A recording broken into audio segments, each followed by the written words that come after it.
কোন মহিলা যদি কুরবানির দিনে কুরবানির পশুটাকে জানালার ফাঁক দিয়ে তাকায়া তাকায়া দেখে আর ইসমাইলের কথা ভাবে, আমি আমার ওই মাদেরকে বলবো, মা হাজেরা সন্তানদের সাজাইয়া স্বামীর হাতে জবাই দিতে দিছে, আর তোমার স্বামীর হাতে যখন পশুটা জবাই দিয়ে তেল মালিশ করে দিবা, এই পশুটাই দিয়া বলবে, ও জাতির পিতা ইব্রাহিম, সুন্নাত আবিকুম ইব্রাহিম,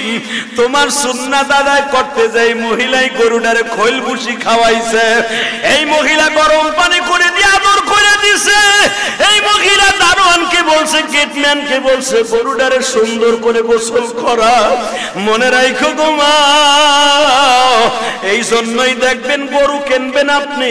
গরুটার তদারকি দিয়া দিবেন আপনার বিবির আন্ডারে। আপনার বিবি যদি এই গরুটারে তেল মালিশ করে দেয়, গরম পানি করিয়া দেয়, একটু আদর করে দাও গো মা,